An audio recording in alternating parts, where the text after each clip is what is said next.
Well, good morning, everybody. I want to thank you for joining us today for our webinar, 3 Budget Blunders to Avoid. My name is Kirk Kovieski, Vice President with First Service Residential, and I'll be your moderator today. Before we get started, I'd like to go over a few housekeeping items. Certainly, first, with any technology platform, in the webinar setting that we have here today, there is always a potential for technical difficulties, right? Technology is never perfect. So while we certainly don't anticipate any at this time, we appreciate your patience and your consideration if they do arise. As much as we have facilitated so many of these, especially in the past several months, given our new dynamic, not always perfect, so we appreciate your patience. Also, please do feel free to take notes, but this webinar is being recorded. So you will be contacted by our marketing team following the meeting today to get access to the full webinar once we're finished today. And then finally, if you would please, keep your microphones muted during the webinar. This cuts down on background noise, as well as any distractions that might come during the webinar while we're presenting. And you will have an opportunity to submit questions at the end of the presentation via the chat box on the right side of your screen. Okay. All righty. So our presenters today for our webinar are myself, Kirk Kovieski, and as I mentioned, I will be your moderator. But we are also joined today by Lauren Starner and Shauna Gatlin, Regional Directors at First Service Residential. So I'd like to take a couple of quick minutes here before we start to have both Shauna and Lauren introduce themselves. If you would, ladies, please share a little bit about yourself, your position, how long you've been with First Service, and you know what, just for fun and to keep this light and conversational, since we are in the midst of a crazy heat wave here in the Western United States, why don't you share with us your favorite ice cream? A little personal tidbit about each one of you. So Lauren, why don't you go first? Well, thank you, Kirk. Good morning, everybody. My name is Lauren Starner, and as Kirk mentioned, I am a regional director here at First Service Residential. I am just shy of my 10-year mark with the company, and my focus here is in large-scale management and teams with sited management and their teams. And I must say I am very boring, I should say, and my favorite ice cream color is vanilla. Well, that's good. Caught me off guard with that one. No, well, you gotta keep it on your toes, Lauren. But that, that allows you for you to like any kind of fruit or candy or toppings, right? So perfect. I like to mix it all in, but keep vanilla the platform. Excellent, excellent. Okay, Shauna, how about you? Well, hello, everybody. My name is Shauna Gatlin, like Kirk introduced, and I am from Santa Clarita. I have been with the company a little over 13 years. I am focusing on single-family home, large master planned communities. We have a nice team over here, and we're always looking for more of those large master plans. And my favorite ice cream flavor is very specific. It is amaretto cherry cordial ice cream. If you haven't had it, and you're Italian, shame on you. And if you haven't had it and you're not Italian, then go try it. That's great. Now, where are we going to find that, Shauna? You can find that at Ralph's, and it's in the private selection, always on sale aisle. Excellent, excellent. Well, that's a good thing, and that's a great segue into my favorite ice cream. So my introduction, Kirk Kovieski, like I said, Vice President. I've been with the company now. I've been going on 15 years. And since the beginning of my career, I have worked predominantly with the large-scale master planned, amenity-driven communities, anywhere from 1,500 upwards of 6,000 homes, as well as our high-rise division properties. So that's my background. So I, too, am a big fan of a private selection ice cream, and it is a sea salt caramel truffle ice cream. So it's vanilla ice cream with caramel swirls and then chocolate covered caramel pieces. And in my house we buy two separate ones because there's certain members of my household that like to go into it and eat just a little chocolate covered truffles out of it and leave the ice cream, swimming by itself. So yeah, so if you haven't tried that, certainly go pick it up. You can get it at a Ralph's or a Fry's or any Kroger brand store. So excellent. Well, thank you, ladies, for that. And let's jump into the presentation itself. Before we do that, though, what I would like to do is just give you a little quick introduction about First Service and who we are. So you'll see on the screen here, we do have a mission statement. Deliver exceptional service and solutions that enhance the value of every property and the lifestyle of every resident in the communities we manage. This is our mission statement that every associate in First Service lives and breathes by day in and day out. And as the leading residential property management company in North America, our business is building and managing happy, healthy, expertly run communities. So we do aim to improve resident lifestyles, enhance property values, and at the end of the day, deliver that exceptional service to all the communities we serve. We've been in business for over 40 years and serving pretty much most, if not all, of the West's premier communities across California, Arizona, and Nevada. And we are honored to have a portfolio of over 1,400 associations in the Western United States. So our goal of these webinars is to share best practices and to keep your community's interest in mind. And now, before we do officially move on to the content, I do also want to take this time to share a quick legal disclaimer that this webinar is provided for information purposes only and does not constitute legal advice. Okay. So our agenda for today, we're going to have talk about 3 different budget blunders. Budget blunder, easy for me to say. Budget blunder number 1 is avoiding assessment increases. Blunder number 2, not funding reserves properly. And blunder number 3, surface level budget planning. Like I mentioned earlier, we will also have a time for a Q&A, which you will facilitate via the chat function on the webinar here. And then we'll talk a little bit about the resources going forward that you all will have access to following the webinar. So I will kick it off talking about our first budget blunder, which quite frankly can have some really big consequences. So the first budget blunder is to avoid assessment increases, right? So oftentimes in my experience in working with boards, there's kind of this mindset like, well, we don't want to be the board that raises assessments. And so I like to bring up a couple of questions pertaining to this when we're talking about assessment increases. So here's some things to consider. By not raising assessments, are we actually helping or are we hurting the community? Aren't current residents happier when we keep assessments stable instead of increasing them? No one wants increased costs, right? And then will potential residents, potential buyers into our community be less inclined to purchase if there is any pending or ongoing assessment increases? So let's keep those in mind as we go through my little part of the presentation today. So what are some of the risks? Listed a couple of them here on the screen. These are probably the big 3. Certainly there's many, many more for us to consider, but for the purposes of today's presentation, let's talk about these 3 top risks. By not increasing assessments on a clear, regular, consistent basis, or on an as-needed basis as your community evolves, and certainly cost of living increases, one of the potential risks is a decline in property values, right? So what do our assessments go to? Typically 2 things: operating funds for the day in and day out maintenance of the community, and reserve funds, right? A certain percentage that gets put into reserve funds. And we'll talk about, reserve funds and assessment increases a little bit later.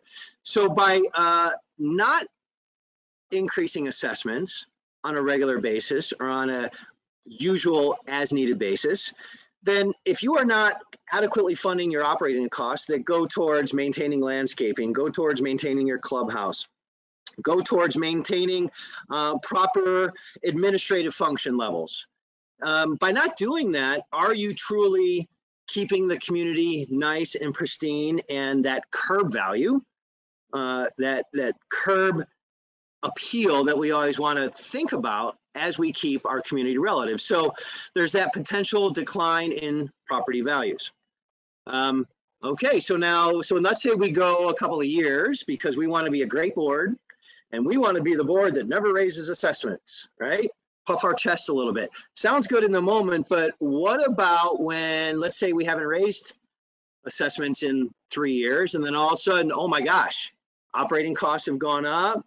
Perhaps we've spent a lot in reserves and now we have to additionally fund reserves. Now, all of a sudden, instead of a clear and concise, maybe regular 2 to 3% assessment increase year over year, now we're looking at maybe 5, 7, or 10% all in one big jump. It's hard enough, right, to communicate assessment increases, let alone having to explain the reason why and justify a large jump rather than a clear, consistent message year over year of increasing assessments on a regular basis. And then finally, the deferred maintenance and possible increased insurance costs. So we're not raising assessments on a regular basis. We're not funding our operating account adequately to maintain the level of maintenance that we need to. Then all of a sudden we're 3 years down the road and we've just been putting a Band-Aid on things. Now all of a sudden, boom, instead of maintaining the facility, let's call it maybe the pool area and the different facilities around the pool, if we're not maintaining those and we're just putting Band-Aids on those things, now all of a sudden that deferred maintenance becomes one big expense, probably out of reserves. But if we had been maintaining it, perhaps the useful life of that component of that asset would go much longer than it would have been had we not waited and deferred that maintenance. And the increased insurance costs that go along with any potential liability for not properly maintaining assets and deferring maintenance because you don't want to increase your assessments. So those are certainly probably the biggest 3 risks to keep in mind now. So let me tell you a little bit of a real life story that I actually was intimately involved in. Back in 2015, one of our high-rise communities, luxury high-rise community, a couple hundred units, they had not raised their assessments in 7 years. And this is a high-rise just like any other high-rise, right? Elevators, boilers, chillers, underground garage parking, pool, spa, fitness center. And while 7 years ago they were in a great financial position, different iterations of the board, to be perfectly honest with you, were those boards kind of puffing their chests saying, we don't want to raise assessments and look how great we are by not raising assessments. So come 2015, after not having raised assessments in 7 years, that community, that building, that high rise was put in a position where they had some very significant reserve expenses.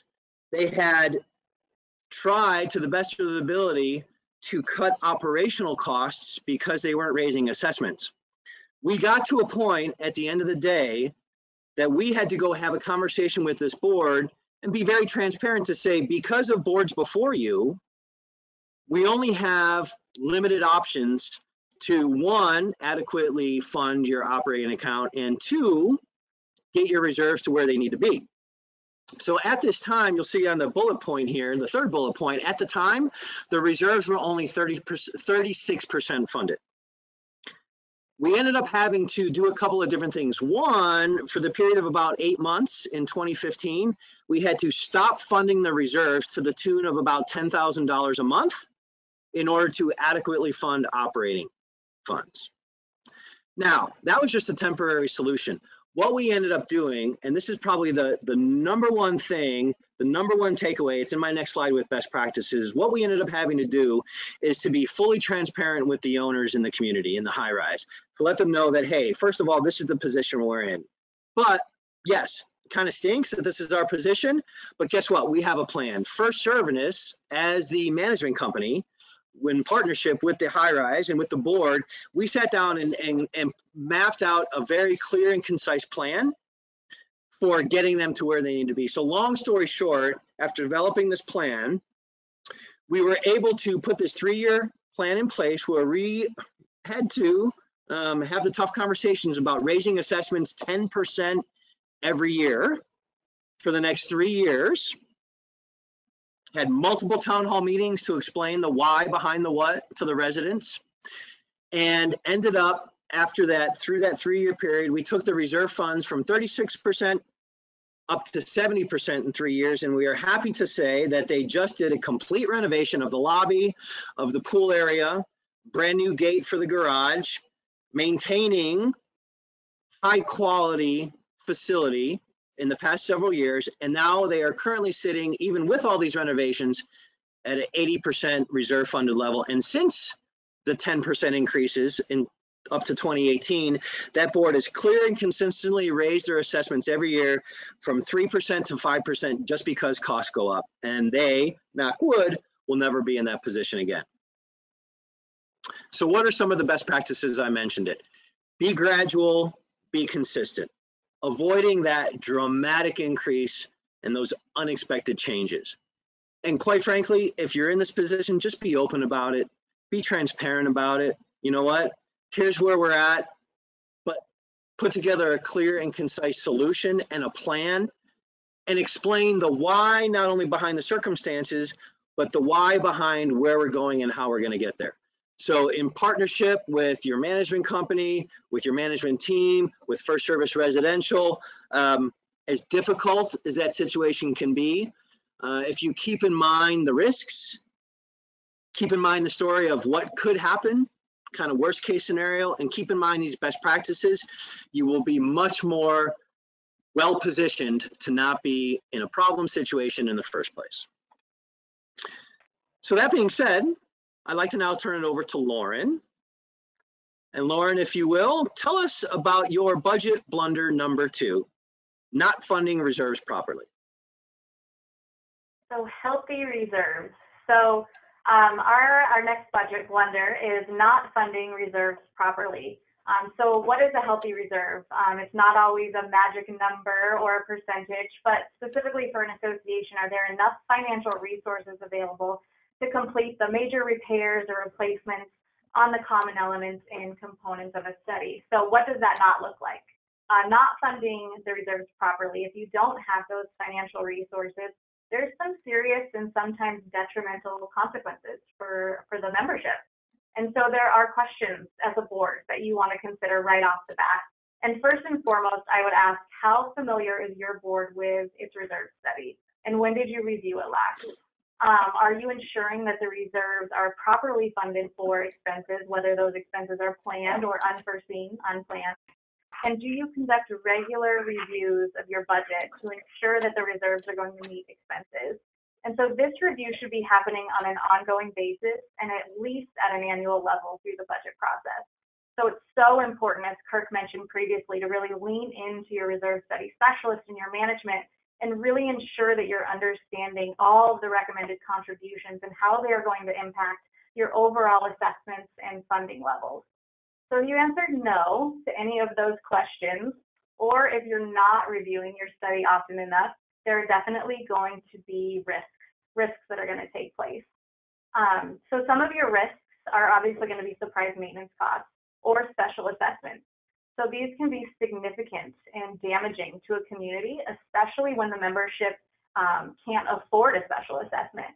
So you might not have been raising your assessments incrementally because you felt like the membership couldn't afford them, but they're definitely not going to be able to afford a larger special assessment all at once. So it could also mean deferred maintenance and a decline in property values. And it could also lead to low resident approval or support. So essentially, the board may have a lot of unhappy constituents in their properties who feel blindsided when they feel the upkeep and repairs have not been tended to properly. So these are some of the major risks associated with not funding the reserves properly. And to really paint the picture for you, I'd like to share a couple of stories of some real life scenarios that have taken place. So first and foremost, this one is a doozy. In prior years, we took over management of a community that was 100% investor owned, and it was neglected, to say the least, for quite some time. They only had $1,000 in operating, and I will beat that 36 or 32% funded because they had $0 of funding in their reserve account. It was quite a scary situation. So this was actually a 2-story condominium building, and it was over 20 years old. And essentially, within the first few months of management, all of the major components needed to be inspected. The majority of them had to be redone, replaced, or repaired. And these weren't small ticket items. I'm talking all of the landscape was dead. Grass is now dirt. Roof tiles are falling off, so your roof needs to be repaired. All of your irrigation needs to be repaired. 100 palm trees that hadn't been trimmed in years. Buildings needing to be repainted, asphalt needing to be redone. The pool was out of code. It needed to be replastered. We needed new filters. We needed a new drinking fountain. Fences were falling over. So to say there was neglect is an understatement. So after we had all of these components evaluated, we had a new reserve study done, and we worked real close with that reserve study specialist to come up with a 5 to 10 year plan, because we knew this wasn't going to happen all at once. So our goal was to not only bring their reserves back up to adequately funded, but we obviously needed to get these replacements and repairs done. So that was the next step. So we came up with a 3 to 5 year plan to get all of the items corrected with a special reserve assessment. So once the board approved that assessment, now the campaigning started. So we individually called all of the community residents, and we had to explain the funding situation to them. We had to explain where they were and why it was so important to put this into place and why they were going to have to pay this money for the next 5 years. We're talking a small community, so this was thousands of dollars for each community member over a period of time. And as the reserve money came in, we knocked out the project. We got all the bids taken care of, and one by one, starting with the most needing to be replaced, we knocked those off the list. And at the end of 3 years, all of the major components were repaired or replaced as needed. But we weren't done yet. So at the end of 5 years, their reserves were 50% funded. And happy to say that at the end of 7 years, their reserves were just about 70% funded. But as I mentioned, this took a lot of communication, a lot of thinking outside the box to get buy-in, both from the board and from the owners, and just really keeping those lines of communication open with all parties. So progress reports on a monthly basis. And whenever there was a new owner in the community, we actually picked up the phone and we called them. And we explained to them the same history we'd explained during our initial campaign of where we had come from and where we were going with these assessments, and why it was so important to the community. I will say at the end of the 7 years that not only were they 70% funded, but their unit values had doubled, and this was right amidst a recession. So while most property values were declining, this community actually was increasing, which was a phenomenal feat for them. So I have a second story of a blunder as well, similar in nature, where a group of investors held a majority of the seats on the board, and they determined that they wanted to sell their 90 units. So in order to make the sale more attractive, over time they voted to reduce assessments, and they had this in place for what appeared to be about 3 to 4 years. So while assessments are decreasing, the community is aging, and during that time frame, they spent 2/3 of the community's reserve account monies without replenishing it. So they wanted to spruce up the property, so they did things like adding landscape enhancements and repainting buildings, which in theory is great, but they also had other major components scheduled for replacement, which they didn't do. The reserve study said they needed to be done, they ignored them, or they received a Band-Aid treatment at best. There's no evidence that management tried to dissuade them from doing this, and so what has occurred has been lasting repercussions. And the investors essentially sold their properties and walked away. And they left the community drastically underfunded with aged out and faulty components and just in a really dire state. So fortunately and unfortunately, we've come in and we've taken over management, and the community is still slowly gaining traction through annual incremental increases in their assessment, because the members can't afford a large special assessment in the way they could in the first scenario. So unfortunately for this community, they're still having the repercussions of what these investors did to the community. But fortunately, we do have plans in place to get them where they need to go. So although these are two drastic scenarios, they do lead to some best practices that every community board should be considering. And in addition to reviewing your reserve study regularly, partner with your management team, your reserve study specialist, and your budget committees if you have them to develop a calendar of predicted reserve expenses. So I would recommend putting this together with an annual calendar and reviewing at least on a quarterly basis. Refresh and update your reserve study on a regular basis. So this is not only updating your reserve study when it's legally required, but also when major projects are accomplished or when something is done that has a significant impact to the community, because not every study is going to show what the actual expenditure is going to be. Some things might be more and some things might be less. But by staying on top of this and staying on top of your reserves and your anticipated expenses, you're going to be far less likely to experience the negative fluctuations or those drastic scenarios and budget blunders that we talked about in the examples.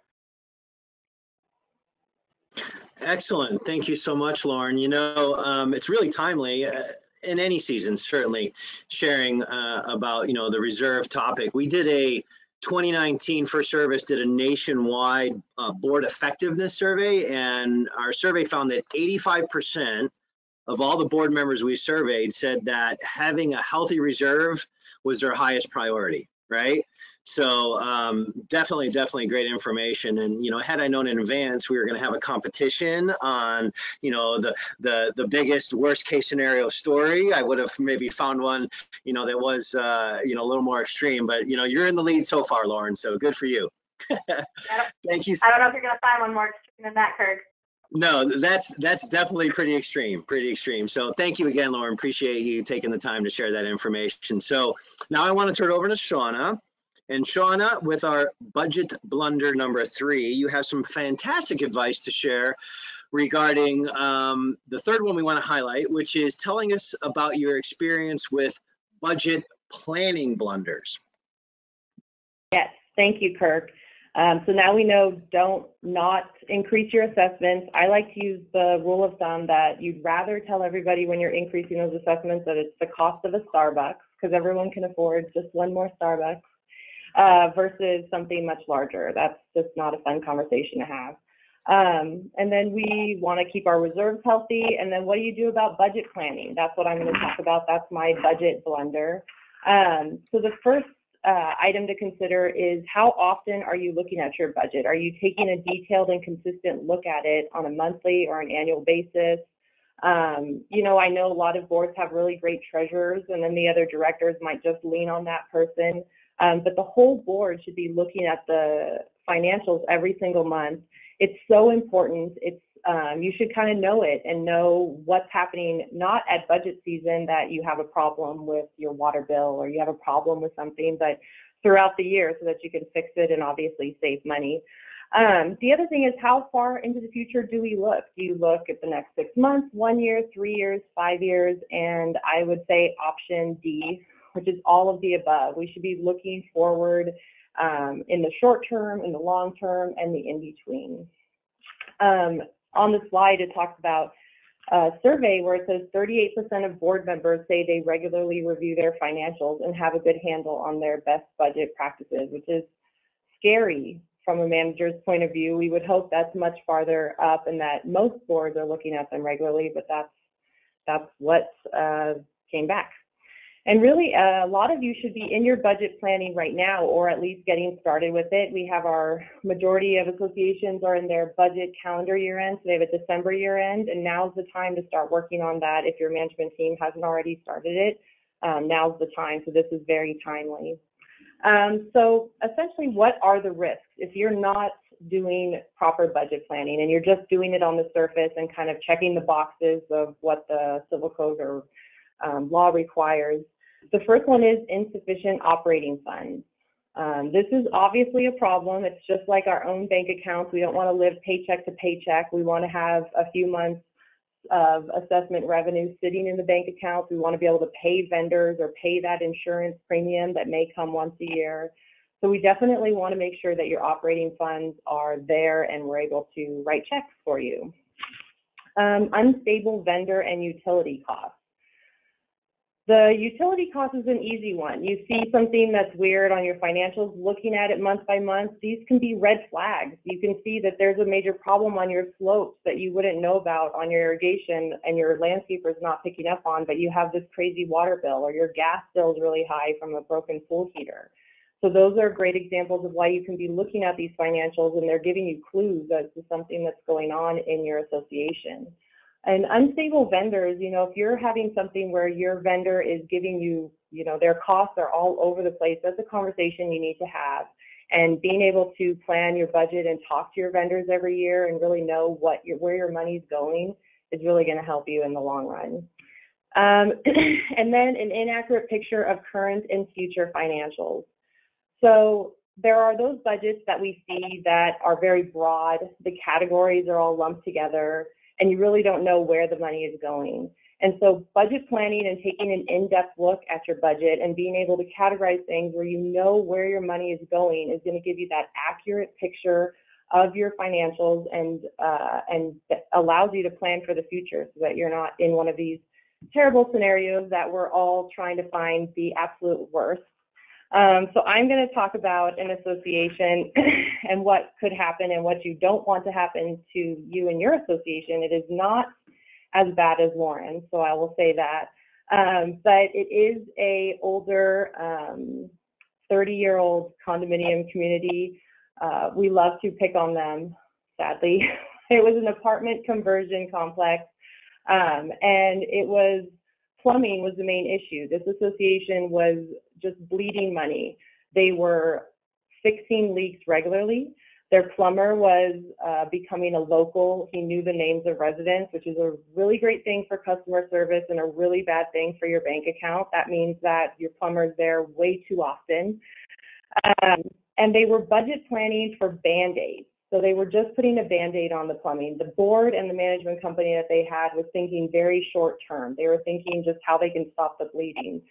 Not permanently, like I said, just putting a Band-Aid on it. And so when our team came in, we saw that their reserves were not well funded. They were in the 17% area, and it wasn't enough money inside the reserves to be able to pay for the large plumbing projects that needed to happen. I mean, the words repipe were a little taboo in the neighborhood because everyone had their own idea of how much that was going to cost individually. Homeowners, the word special assessments weren't spoken. You just didn't talk about it. But after a lot of communication and education, I think Kirk mentioned that earlier, and I am a huge advocate of educating your members, talking to them. They will, most people are reasonable once you communicate with them what's going on. Why do we have to do this? So they had a large education campaign, many town hall meetings, got the members for repiping.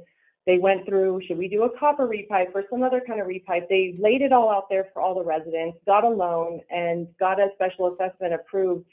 I mean, the approval rating after educating people, I think was above, far above the requirement in their governing documents.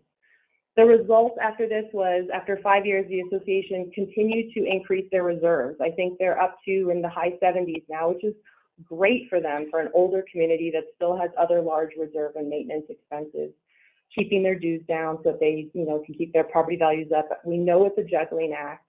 But the key takeaway there was not putting their head in the sand, really planning for long-term success, making those hard decisions that, as long as you have the conversation and educate your residents, we think the majority of them, the reasonable ones, will understand, and just doing what's right.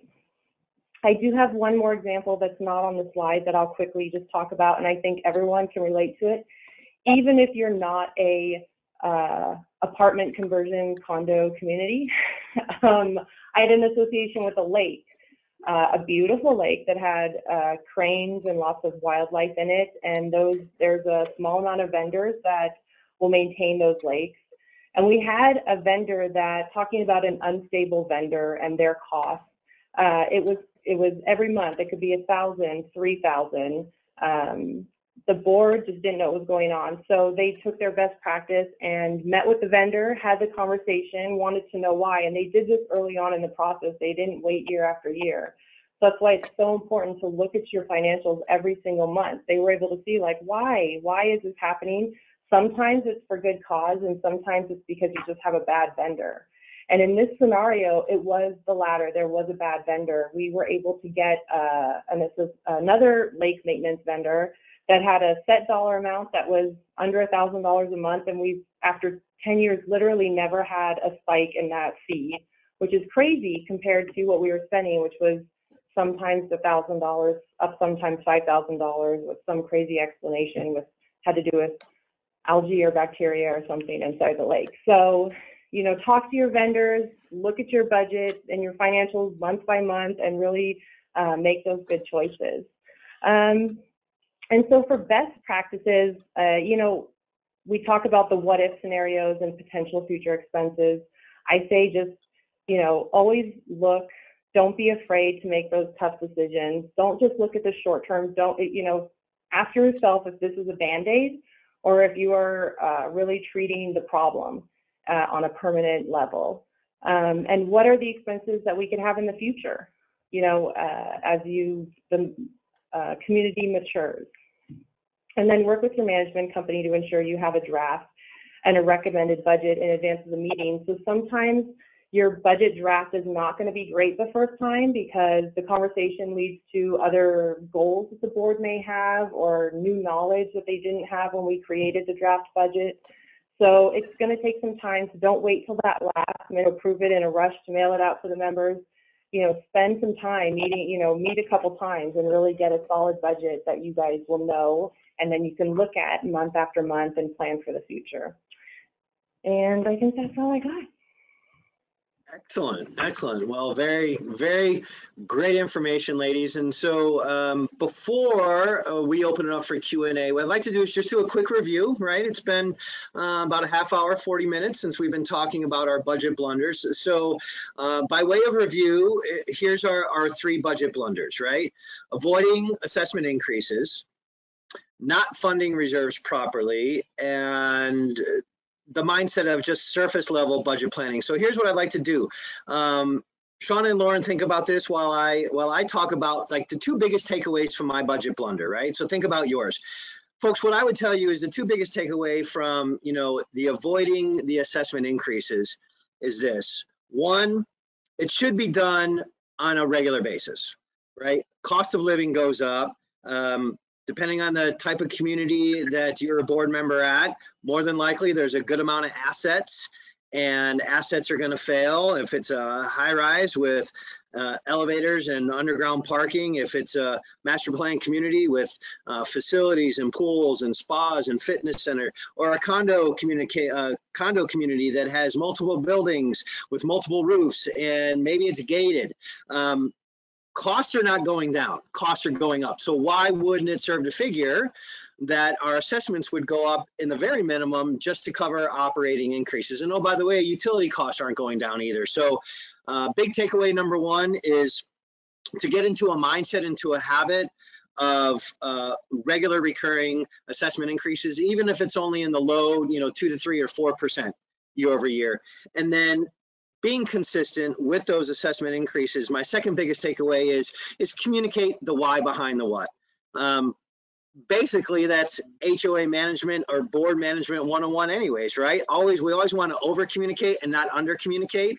We would much rather have our homeowners telling us, okay, stop telling me why we're raising assessments, as opposed to constantly pinning you down as a board member at the mailbox or emailing management, why are our assessments going up, right? So clear, consistent, regular, recurring assessments, and adequately, clearly, and concisely on a regular basis communicate the why behind the what. Lauren, what would you tell us are your two biggest takeaways from not funding reserves properly? So first and foremost, get that copy of your reserve study in your hands and review it and update it regularly. So have that plan, have that reserve study, and have it be a constant review and update as things are happening in the community. And the second one would be to really partner and lean into your specialists and your management recommendations, because they are giving them in the best interest of the community. So if your experts are recommending a funding level, understand why and really lean into that. And if you disagree with it, have the conversation. Don't just not fund the reserve. Excellent, excellent. Good, two big things to remember. And then finally, if you would, please, Shauna, with surface level budget planning, give us your two biggest takeaways. Yeah, so I'd say the first takeaway is definitely kind of what I feel I'm a broken record saying, which is review your financials regularly, know your budget, know where your money is going month by month, look for those red flags. So, if you're not looking at your budget, there's a problem right there. So that's definitely the number one takeaway. The number two takeaway is something that we all take pretty seriously into heart at First Service. It's one of our core values, which is to do what's right. You're going to have to make that tough decision potentially to raise assessments, to special assess like the association that had to not put Band-Aids on anymore and really take out a loan, do the tough work. But do what's right for the community and know that in the end, the association, the homeowners will appreciate you for it. It can be hard, but it's worth it. And then over communicate, and then it'll be fine. Absolutely. Great. Fantastic. Again, thank you, Lauren. Thank you, Shauna. So at this time, we'd like to open up the meeting to Q&A. And so attendees, you do have the option on the right side of your screen in a chat box to type in your questions. And then as questions come in, I, as the moderator facilitator, will kind of delegate those out to whether it's myself, Lauren, or Shauna to get those questions answered. Now, also, given that we want to be cognizant of everyone's time, we try to keep the meeting to about an hour or so. If we don't get to answering your questions live today, we do have your contact information that you used when you registered for the webinar. So if we don't get to your question today, we will take note of it and we will respond to your question with an answer following the webinar today. Okay, so folks, at this time, please go ahead and submit your questions.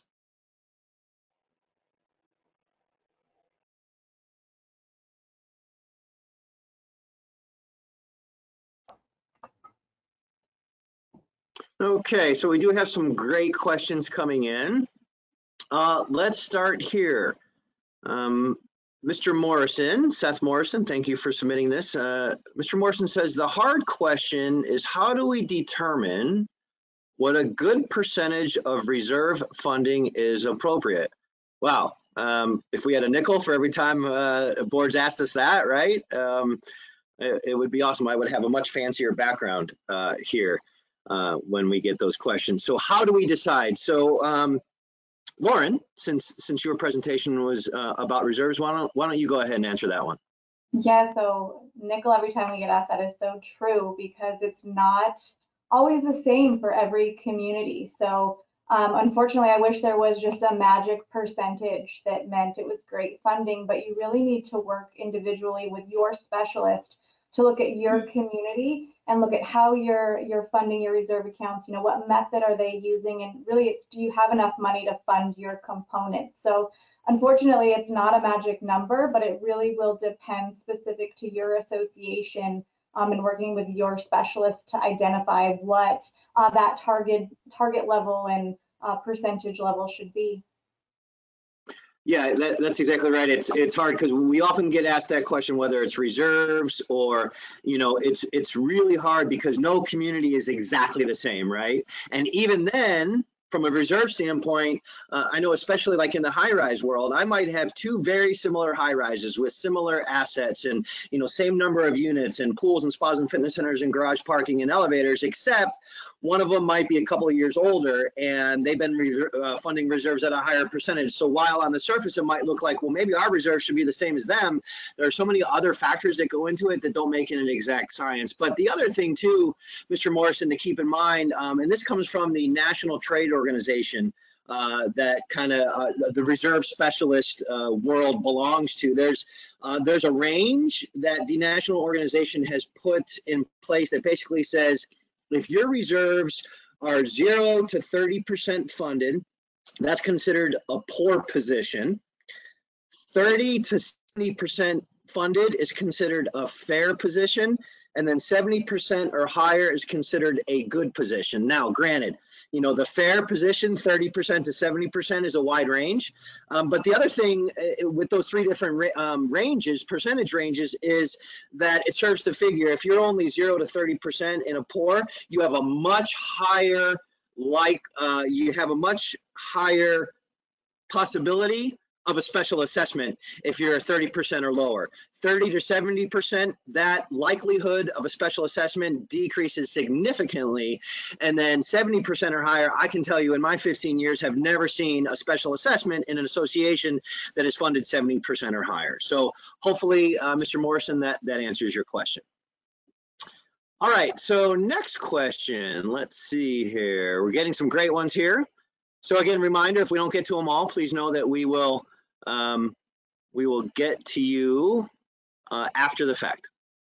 Okay, so Shauna, here's a question about the budget from Stephen Long. Thank you, Mr. Long, for submitting this. What level of contingency should possibly be factored into an annual budget? Well, that's a great question. Contingencies, again, are based on the components of your association. I've seen associations that have large contingencies based on because they had a lot of slopes that they just needed to have that extra cushion for potential issues that they just weren't aware of. You know, I'm not a big fan of contingencies because it's kind of just like a safeguard to making sure that, you know, you're not knowing your budget intimately, so you're giving yourself that cushion, but I know there's need for it as well. So it depends on your assets. If we're talking slopes, those are unpredictable. If you're talking high rises that have unpredictable things, then yeah, I see that there's a need for contingencies, but there's no magic number. Again, I'm sorry, I can't say a percentage, but I'm not a big fan of contingencies. I think you need to really intimately know your budget, know what your expenses are, get in there every single month, and figure it out. Good point. Thank you very much for that, Shauna. Next question, Mr. Smith, Douglas Smith, thank you for submitting. Focus seems to be on increasing assessments. What is being done to look at operating expenses and reducing those expenses? Great question, and I appreciate you surfacing that. I'll take that one. Because those two go hand in hand, right? On one hand, my part of the presentation was focusing on that kind of regular, recurring, potentially 3 to 5% assessment increase. At the same time, that doesn't happen in a vacuum. So parallel to the thought process of even just a minimum increase year over year, you as a board in partnership with your management team, your general manager, your community manager, your management company, on a regular ongoing basis, not only annually for the budget, but quite frankly, month to month, should be looking at whatever you can do to reduce operating expenses. So some of those best practices is, and some boards clearly have a policy that says, you know, our annual recurring contracts over a certain dollar amount automatically go out to bid. That's one way to look at it. One of the things that I have found successful, not only currently, but when I was a boots on the ground manager, one of the things that I was really passionate about in terms of reducing those expenses is why not go to your large vendors, which typically are, you know, your, if you have a third party maintenance contractor, especially in a high rise, certainly landscaping, probably for most of us in the master plan communities are some of the largest, is why not have a conversation with those vendors? Hopefully you've got a great relationship to start with, but why not have a conversation about, hey, let's look at a 3-year contract, right? Let's look at locking in a 3-year price, right? It's a win-win for everybody. We as the association, we know, one, we can negotiate a good price, and we will know for the next 3 years what our expenses will be. And number two, for the contractor, right, they're locking in a customer for 3 years. So doing that, certainly the negotiating, just because, you know, they're a vendor of yours, you hold the power, right? Vendors want the business, especially those larger contracts, right? So don't hesitate to negotiate those contracts. So I would say that's probably one of the biggest things in terms of looking at reducing those expenses. And then also as it relates to your reserve funds, because, you know, the deferred maintenance mindset, make sure that you are keeping a preventative maintenance mindset, right? Being proactive in the maintenance of your facilities, because even though reserves are you know, for maintain, replace, and upgrade your assets, a preventative maintenance mindset on an ongoing monthly basis is going to reduce those big jumps down the road for replacing assets or having to contribute further to your reserves. So that's definitely a great way in terms of not only maintaining but reducing operating costs, is to ensure that you have a great preventative maintenance plan in place for your assets. Okay. And I want to jump in real quick and just make sure. I think the 3-year contract is an excellent idea, but also just with the little condition that you check your governing documents, because there are some that say you can't go into that. So just want to make sure you do that. Good point. Thank you for that. Thank you for that. Okay. So let's see here. Another reserves question. And this is, Mr. Long, I apologize. I'm looking at questions first. So I'll tell you what, since this would be your second question in a row, Mr. Long, that's a great question, but I'd like to give someone else an opportunity. Perhaps we'll have time to come back to that. Okay. But it does look like this is another reserves question. So from David Kingston, Mr. Kingston, let's see. I am treasurer for our HOA. Congratulations on that.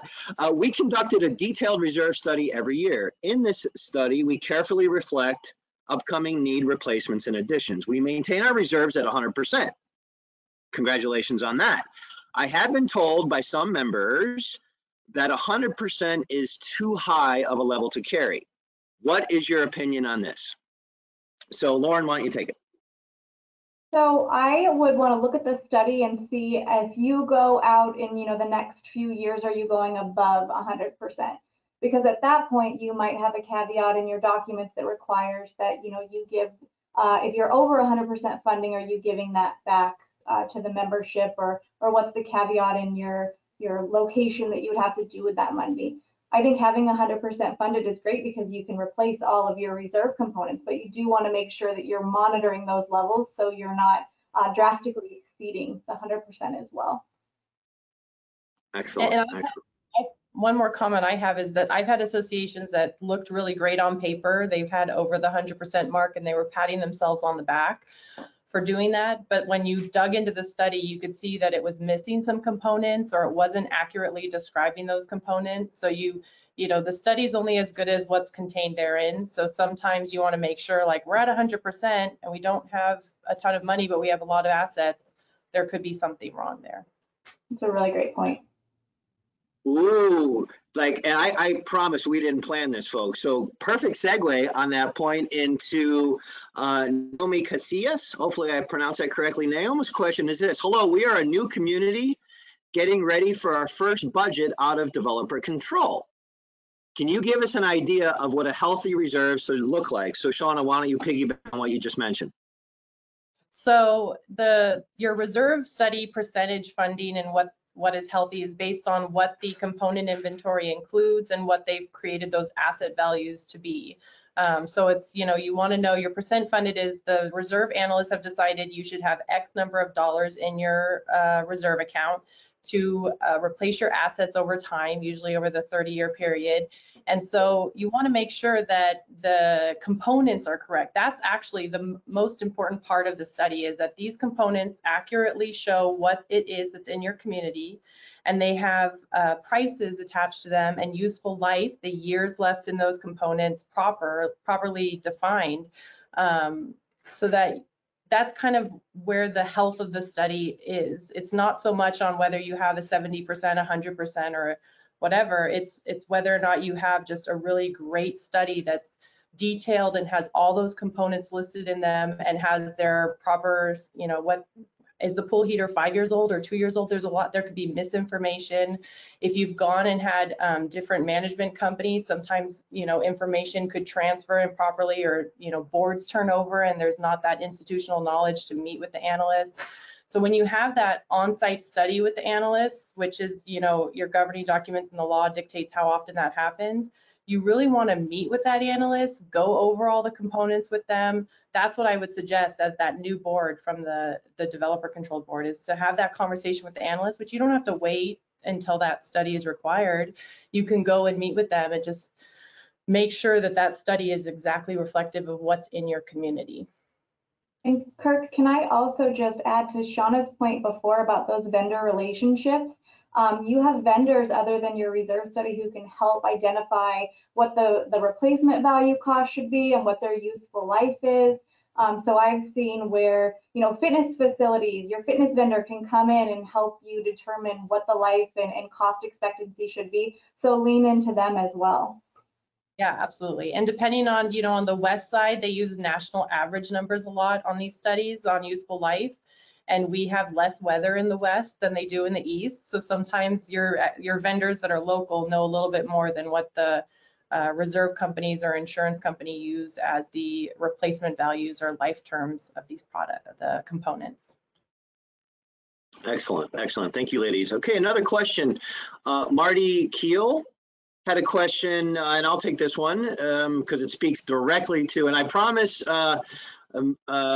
this question is not from a board member in the community that I told my little real life horror story about. We have not had an assessment increase in over 8 years. It has become ingrained in the lore of the community. How do we break through the barrier and start regular assessments? That's the crux of my presentation, in that, you know, we sometimes maybe 2, 3 years, 4 years into it, prior boards, right? It makes us us as the board look really good, or us as an association to the outside world, maybe to realtors or potential buyers that, you know, hey, look at our community, we haven't had to raise assessments. But now you're in a position where you need to break through the barrier, right? Tear off the Band-Aid. So going directly to my points from my presentation is, first and foremost is have a clear, adequate, transparent conversation with your owners to strictly say, you know, be straightforward about it. Look, folks, here's the position we're in. We get it. We've been doing really, really well. You know, kudos to us, or kudos to prior boards that we haven't had to raise your assessments. But the reality is we need to do it. I would even propose, whether it's you mentioning this webinar directly, or you as doing your fiduciary duty as a great, involved, engaged board member, saying, look, we've been doing some research, and while it's been good for 8 years, this is probably not best practice. And so to truly break through that barrier, it's to explain to the membership the why behind the what. Don't let that assessment increase happen in a vacuum. Right? Explain the why behind the what. Depending on the nature and dynamic of your community, you know, could it be an initial email blast that explains the position? Could it be in concert with an email blast? You know, maybe certainly in today's COVID-19 social distancing world, we're not having town halls with 100 people in the clubhouse, but, you know, maybe let's hold a town hall meeting to be transparent and say, look, folks, here's where we're at. Let's hold your hand through this tearing the Band-Aid off. You know, quick, you know, with my 4-year-old grandson, right? Here we go, we're gonna tear the Band-Aid off, 1, 2, and then before I get to 3, I actually tear the Band-Aid off, right? So it's being transparent, being communicative, the why behind the what, and keep it consistent. Don't just do one town hall and think we're good, right? If it's a regular recurring monthly town hall, or a bi-weekly email communication, just really preparing folks. And we all know at the end of the day, we're not going to clearly to every single member. Not every single member is going to get the message, and invariably the member who doesn't get the message is going to be the member who contacts us as management, or contacts you, a board member, at the mailbox and says, you know, in November, what the heck, we're raising assessments, and meanwhile you've been communicating for the past 4 months. You know, the vocal minority that we all deal with. So clear, consistent, get it out there, be transparent, and just be completely open about the why behind the what. All right. And some free cookies for food, by the way. I was just going to say that, you know, it sounds silly, but luring people in with maybe some free fresh fruit and orange juice on a morning. Shockingly, people love free food, and that will get them there, so you can educate. Free food. And you know what? That's a great point. And I'll tell you, here's another thing. I know a lot of boards have success in engaging owners on any different level, whether maybe it's a survey, or, hey, you know, we want to build up our email base because electronic communications are going these days. Hey, attend the upcoming webinar where we're going to talk about assessments in the coming year's budget, and all those who register are entered into a drawing for a $100 Visa gift card, right? You know, I'll log in and sign up and hang out for a few minutes just to win a $100 Visa gift card. So great idea, Lauren. And anything and everything that you can do ethically and legally to get folks to participate is the way to go. So one more question, because we are now to our time limit. And let's see, I kind of wish there was a powder puff question, like, you know, what is your favorite topping for your vanilla ice cream, Lauren? But let's go with this one. Last but not least, one of our major expenses, and this is from Matt Gaiman, one of our major expenses is painting common area block walls, 5 miles worth. Whew, been there, done that. It occurs about every 7 years. Is it always better to build this into reserves rather than considering it a special assessment? Easy for me to say. Rather than considering it a special assessment, and quite frankly, who ever likes to actually say those words out loud? Or is reserves always a smarter way to go to manage that expense? So I think there's a two-parter here, right? Because it relates directly to budget. It also relates to reserves. So Lauren, why don't you take this first? Shauna, you piggyback on it as it relates to budget, operating versus reserves, and then we'll finish it up from there. So more often than not, your expense is going to happen at one time, so you're going to need that money. With reserves, you've been planning for it for a period of time. Also, the whole community, the people who are moving in and moving out, are paying for it over a period of time. Whereas when you have a special assessment, you're hitting the people that live in the community at that moment in time for the bulk amount. And you know, so I would always say put it in the reserve fund, unless you had some extenuating circumstance where in your community the special assessment made more sense for you just off face value without knowing anything about the community other than that. My call would be reserves. And I actually agree with Lauren. It's a short and sweet. No, that's a great response. And you know, maybe Lauren, a little bit to your point, my experience in having done that, if it's every 7 years and there's 5 miles, maybe there might be just a thought, planting the seed, right? Maybe there's a mindset to not unlike maybe the Golden Gate Bridge, right? They start on one end, and by the time they finish on that end, they're back to, you know, the other end. So, you know, putting together, hopefully with your painting contractor, you have a plan in place for when that happens and how it happens, which can certainly factor into how you are paying and when you are paying for that project, you know, out of reserves rather than that special assessment. So great answers and great questions. And thank you all. Again, please be reminded that we have logged in the questions that you have asked that we haven't answered. So please keep in mind that we will be communicating to you all, answering those questions for you. So folks, want to thank you all very, very much for attending. Lauren and Shauna, thank you for taking time out of your busy schedules to share the best practices and the insights with us.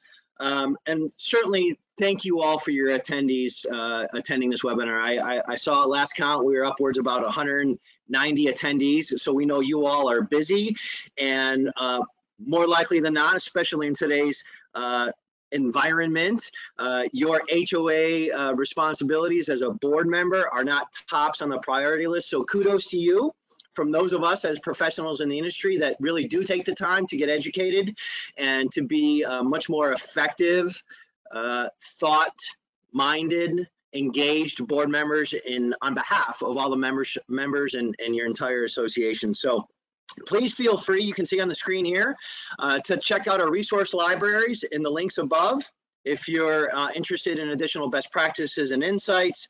So we will be also sending a recording of the webinar, as well as, you know, you'll have this information here. So please let us know if you have any other additional questions that we haven't been able to get to today.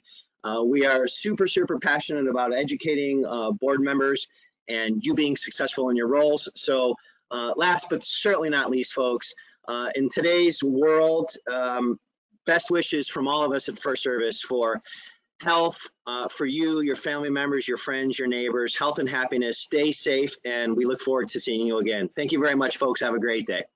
Thank you.